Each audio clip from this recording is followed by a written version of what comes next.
Mes frères, mes sœurs, ce vlog sera positif. J'ai récemment vu une ode américaine de Ron Howard dans le but d'en faire un vlog. Logique, c'est une nouveauté. Mais le film m'a tellement gonflé, sans être la catastrophe avancée par certains critiques, que je me suis dit, gars, trouve autre chose. Ouais, parfois je m'appelle gars. Je me suis alors dit, pourquoi ne pas parler d'un bon film de Ron Howard? Peu importe qu'il soit vieux, tant qu'il est bon. Et c'est pas comme si ça manquait, hein, non plus. Je veux dire, c'est pas un grand cinéaste, mais il a quand même quelques bons films à son actif. Donc, sans plus attendre, un bon Ron Howard.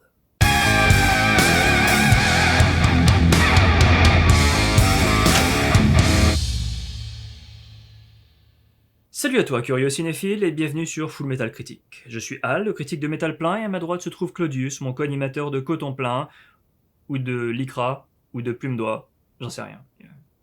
Il aime ses secrets. Ce bon film de Ron Howard s'appelle donc Cocoon.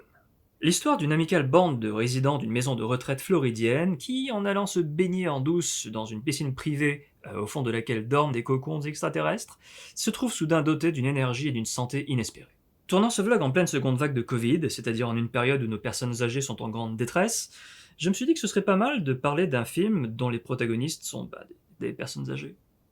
Je veux dire, regardez-les, elles sont tellement adorables.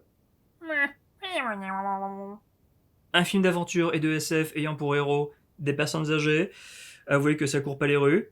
Et c'est presque étonnant parce que c'est également le cas de nos jours, alors qu'on parle d'inclusivité H24. Ouais, je trouve ça bizarre.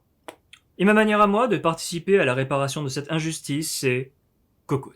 Ou Cocon, dans le titre québécois. Non, je rigole, je rigole. Ouais, c'est pas faux ça. En faisant quelques recherches sur ce film, je me suis rendu compte que bien des moins de 30 ans, même cinéphiles, n'en avaient jamais entendu parler, ou presque. Alors qu'il y a eu une suite, mine de rien. Hein, voilà, une suite hollywoodienne, avec Courtney Cox. Courtney Cox. Rien n'est sacré pour eux. Années 80, gentils aliens, on est clairement dans le sillage d'E.T., mais ce qui distingue Cocoon du lot, c'est son sujet, sa problématique, la vieillesse. Sa fontaine de jouvence réénergise les protagonistes, et ça donne des scènes assez fun d'ailleurs, mais ça ne dure évidemment pas, sinon il n'y aurait pas de drama. Et se posent alors, très vite, un tas de questions sérieuses comme qu'est-ce qu'il y a de vieux, par exemple?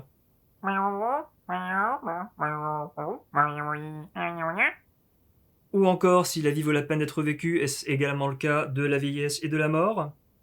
À la première question, le film apporte une réponse un peu cliché mais forte. On ne peut rien contre le vieillissement du corps, mais on peut résister au vieillissement de l'esprit. Forte aussi parce que la façon dont il dépeint cette résistance et le troisième âge est d'une authenticité et d'une tendresse rares. Et parce que les trois vieillards centraux, suivis de très près par leurs compagnes, sont une vraie réussite, épatants, complémentaires, pleins de caractère, et surtout impeccablement campés, à commencer par le légendaire Don Amici, qui a quand même reçu un Oscar pour son rôle. Alors après, le film ne parle pas que d'eux. Il parle aussi de ces aliens d'abord, venus sous des enveloppes humaines récupérer leur cocon. Au passage, des extraterrestres ayant quand même très bon goût, vu le costume de Tiny Welsh que s'est choisi la fille alien. Elle est dans le film. Toute cette partie fonctionne, d'autant plus qu'elle est traitée d'une manière bon enfant. Les Antariens, puisqu'ils viennent d'Antarius, Antaria, j'en sais rien, leur mini-mythologie, les enjeux qui les portent, et même à l'écran, les apparences lumineuses, les scènes sous-marines, les responsables des effets spéciaux n'ont vraiment pas de quoi avoir honte. Et la musique symphonique du film, signée James Horner, excusez du peu, donne un peu d'ampleur à la féerie qui doit caractériser la partie alien. Puis il y a Jack aussi, le sympathique capitaine du Rafio que les aliens utilisent pour repêcher leurs cocons avant de les entreposer dans la piscine, interprété par le sympathique Steve Guttenberg. Les jeunes, oui, encore vous. Laissez-moi deviner, Steve Guttenberg. Jamais entendu parler, hein? Police Academy, non? Non. D'accord. D'accord.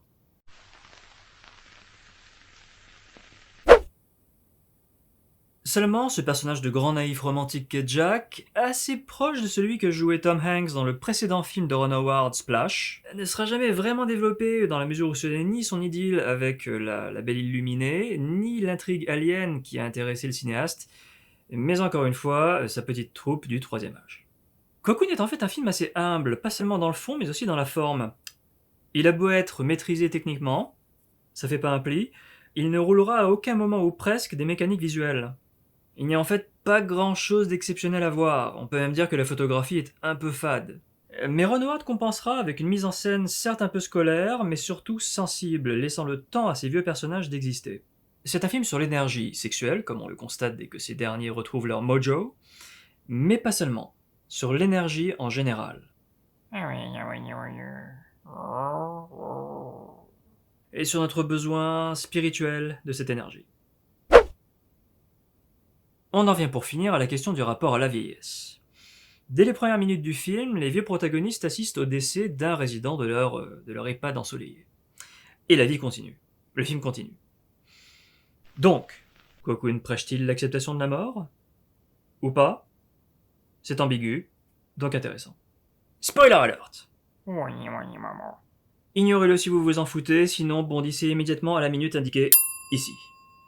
La fin, qui voit les vieux protagonistes partir vivre éternellement, a priori, sur la planète antarienne, pourrait laisser penser que le film est transhumaniste friendly. Mais le personnage de Bernie qui reste sur Terre est là comme pour rappeler l'amère beauté du cours de la nature, donc c'est équilibré et j'ai aimé ça. Autant dire que cette fin très originale pour l'époque a dû fasciner pas mal de spectateurs fans de SF. Au passage, ça m'a pas mal rappelé le très beau roman de Robert Charles Wilson, Le vaisseau des voyageurs, avec son fascinant dilemme que posent les aliens aux humains, à la fin. Vraiment très fort. Oh, et c'est moi, ou ces deux plans, ils se ressemblent pas mal?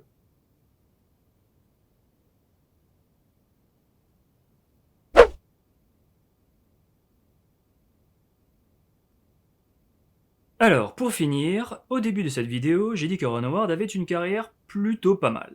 Petite digression pour vérifier que je n'ai pas dit de conneries, et concentré sur la première moitié de sa carrière. Totale transparence, je n'ai vu ni le premier long métrage de Ron, Lâcher les bolides, en VO GTA, sorti en 77, indisponible chez nous, et à raison visiblement, ni son deuxième, Les Croque-Morts en folie, sorti en 82, paraît-il porté par le one-man show d'un jeune Michael Keaton, mais quant à lui tout juste dispo en VHS. Donc je passe. L'année où le monde libre découvre le réal en herbe, c'est 1984 avec Splash. Pour moi, un sympathique film d'enfance, et Daryl Hannah en sirène, un sympathique fantasme d'enfance. Fun fact, Disney Corporation a récemment censuré ses fesses numériquement pour que le film soit diffusable sur sa sainte plateforme Disney+. Prions pour nous. Bref, je passe. 1986, Gang Ho du saké dans le moteur, qui comme son nom l'indique est un nanar grotesque.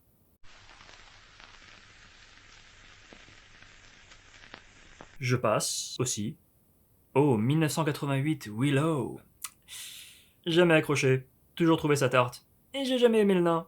Non, pas parce que c'est un nain, je n'ai rien contre les nains, j'ai des amis nains. Si Peter Dinklage avait joué le rôle, j'aurais été preneur à 100%. Mais non. Du coup, là encore, je passe. 1989 et Portrait craché d'une famille modèle. Une comédie familiale. Un très joli et très divertissant film sur la parentalité. Le titre original c'est Parenthood. Tricotant une mosaïque de façons d'être parents, toutes plus imparfaites les unes que les autres, évidemment.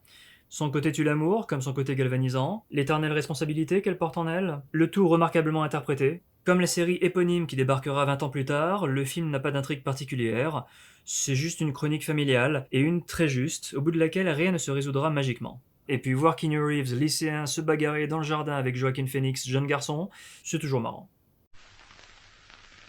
Un deuxième grâce à 1990 et Backdraft, ou le débarquement en bruits et fureur de Ron Howard dans la décennie. Un des films américains que j'ai le plus maté quand j'étais ado. Backdraft, drame sous stéroïdes à la gloire des combattants du feu, doublé d'un thriller pas mal ficelé qui donne l'occasion de voir Bob De Niro et le regretté J.T. Walsh.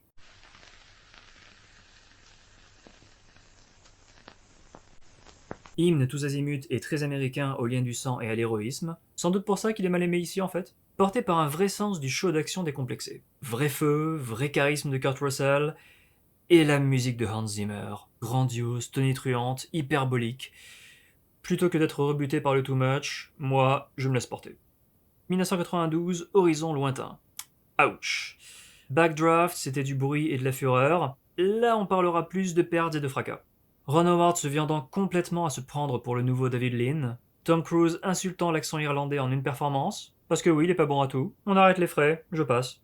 Avec le très sobrement intitulé Le Journal de 94, on a notre troisième A. Énergique et attachante dramédie, comme on dit aujourd'hui, et hélas, nouvel échec commercial pour notre rouquin préféré, sur la routine chaotique d'un quotidien en constant état de tension entre le besoin de rendement et l'éthique journalistique. Bon, c'est un peu caricatural, il s'y passe beaucoup de choses sensationnelles en peu de temps, mais de façon complètement assumée, puisque c'est une dramatisation, et une vraiment très chouette. Quelques brillants moments de comédie, comme une scène de baston complètement inattendue, et dont pas mal rappellent combien Michael Keaton brillait dans ce registre. Multiplicity, quelqu'un? Pardon. Je voulais dire mes doubles, ma femme et moi. Au risque de me faire taper dessus, le journal c'est comme The Newsroom, mais sans les dialogues ping-pong improbables et un peu fatigants à la longue, ni les personnages féminins caricaturaux de Aaron Sorkin. Quatrième A, avec l'année 95 et Apollo 13. Apollo 13, ou l'entrée de Ron Howard dans la cour des réals invités par l'Académie des Oscars, avec un film situé entre l'étoffe des héros et Gravity, et dont la capacité à se mesurer à ce qui se produit aujourd'hui dans le genre tient partiellement au fait que ces scènes spatiales ont été tournées en apesanteur. Gros tour de force que de passionner avec 2 heures passées dans une boîte de conserve, parce que vraiment, les héros coincés dans l'espace passent le quart du film, au moins, à appuyer sur des boutons pour survivre. Pas de maestria ici, Ron Howard n'est pas Alfonso Cuarón, mais de l'artisanat solide au service d'un sujet sur lequel, après tout, le sanctifié Damien Chazelle s'est lui cassé les dents. Hey, je viens de le remarquer, Ed Harris est à Houston, dans ce film et dans Gravity. 1996, c'est la sortie de La Rançon et notre cinquième A. Pour moi, un thriller mésestimé, même si je lui reconnais ses cafouillages scénaristiques. Ça vous dirait une confrontation cinématographique qui a de la gueule alors qu'elle se passera 90% du temps par téléphones interposés? Pour l'expérience, prenez Mel Gibson au sommet de son charisme dans le rôle d'un père dont le fils a été kidnappé, mettez face à lui dans le rôle du kidnappeur un Gary Sinise à l'heure en vogue et à raison, et le tour est joué. La décision controversée que prend le héros à mi-parcours fait de La Rançon le film mémorable qu'il est à mon sens, dont les culminations seront les échanges, non, les affrontements téléphoniques intenses qui en suivront, portés par la musique inspirée de James Horner, encore lui. Au passage, James Horner, compositeur qui, jusqu'à sa mort inattendue en 2015, aura accompagné toute la film d'Howard, à quelques exceptions près, et dont le manque de versatilité aura été le talon d'Achille.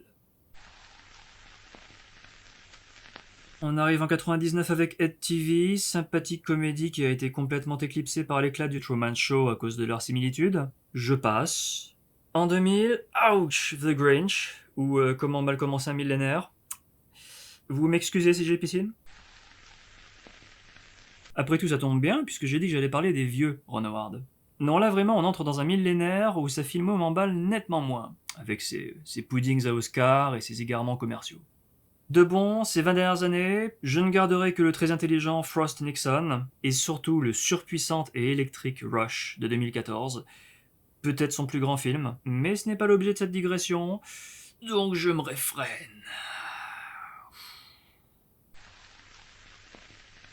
Ainsi, la période allant de 85 à 96 a-t-elle clairement été la décennie du cinéaste, mais pour les 2 films que je viens de citer, malgré les plantages, malgré l'âge qui n'arrange généralement rien, j'estime que ce bon vieux Ron mérite encore aujourd'hui notre attention.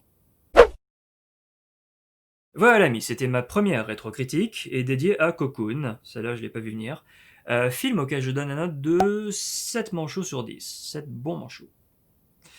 En parlant de manchots, et toi? Tu lui donnes quoi? Attends, tu pleures là?